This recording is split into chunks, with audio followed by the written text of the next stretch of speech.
తెలంగాణలో స్థానిక సమరానికి సై అంటున్నాయి ప్రధాన పార్టీలు. అధికార కాంగ్రెస్ లో కాస్త హడావుడి ఎక్కువగానే కనిపిస్తోంది. గెలుపు వ్యూహాల్ని రచించడంలో బిజీ అయిపోయింది. అయితే బీసీ రిజర్వేషన్ అంశం కోర్టు పరిధిలో ఉండడంతో ఆ గండ నుంచి గట్టెక్కేందుకు కీలక నిర్ణయం తీసుకుంది. ఇంతకీ హస్తం పార్టీ ఏం చేయబోతోంది? సీఎం రేవంత్ ప్రత్యేక భేటీలో ఏం నిర్ణయించారు? 10 ఏళ్ల తర్వాత తెలంగాణలో అధికారం దక్కించుకున్న కాంగ్రెస్ పార్టీ స్థానిక సంస్థల ఎన్నికల్లోనూ అదే జోష్ కంటిన్యూ చేయాలని భావిస్తోంది. అందుకే ఎన్నికల సంఘం లోకల్ బాడీ సెలక్షన్స్ కి అలా షెడ్యూల్ ఖరారు చేసిందో లేదో ఇలా అందరికన్నా ముందే అభ్యర్థుల ఎంపికపై కసరత్తు మొదలుపెట్టింది. నాడు పీసీసీ చీఫ్ గా అసెంబ్లీ ఎన్నికల్లో, ఆ తర్వాత సీఎంగా పార్లమెంట్ ఎన్నికల్లో పార్టీని ముందుండి నడిపించి విజయం సాధించిన రేవంత్ రెడ్డి ఇప్పుడు కూడా పార్టీని గెలుపు తీరాలకు చేర్చాలనే వ్యూహంతో ముందుకు వెళ్తున్నారు. పీసీసీ చీఫ్ మహేష్ కుమార్ గౌడ్, మంత్రి పొన్నం ప్రభాకర్లతో ప్రత్యేకంగా సమావేశమైన సీఎం రేవంత్ రెడ్డి అభ్యర్థుల ఎంపికపై చర్చించారు.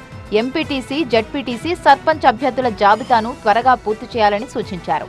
బీహార్ ఎన్నికలకు సంబంధించి అభ్యర్థుల ప్రక్రియ ఢిల్లీ స్థాయిలో కొనసాగుతున్నందున పనిలో పనిగా ఈ జాబితాను కూడా సిద్ధం చేసి హైకమాండ్కు పంపితే ఆమోదం పొందొచ్చని సీఎం సూచించినట్టు తెలుస్తోంది. ఈ నెల 5వ తేదీలోపు అభ్యర్థుల ఎంపిక పూర్తి చేయాలని సూచించారు. అంతేకాదు, ఇటీవల వర్షాల కారణంగా వాయిదా పడిన బీసీ గర్జన సభ విషయంలోనూ మంత్రులతో సీఎం సమాలోచనలు చేసినట్టు తెలుస్తోంది. దసరా తర్వాత బీసీ గర్జన నిర్వహించాలని నిర్ణయం తీసుకున్నట్టు తెలుస్తోంది.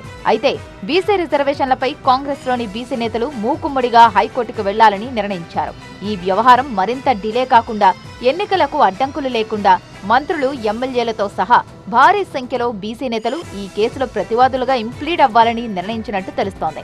మంత్రి దామోదర రాజనరసింహ ఇంట్లో పీసీసీ చీఫ్ మహేష్ గౌడ్ నిర్వహించిన సమావేశంలో ఈ నిర్ణయం తీసుకున్నారు.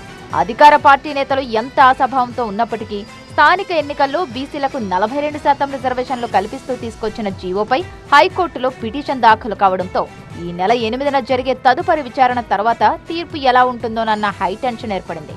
తీర్పు అనుకూలంగా వస్తే ఎన్నికల్లో విజయం సాధించినట్టేనన్న ఫీలింగ్తో ఉన్న కాంగ్రెస్ పార్టీ ఒకవేళ ప్రతికూలంగా తీర్పు వస్తే ఏం చెయ్యాలి అనే విషయంలోనూ తీవ్రంగా కసరత్తు చేస్తోంది. మరి ఏం జరుగుతుందో చూడాలి.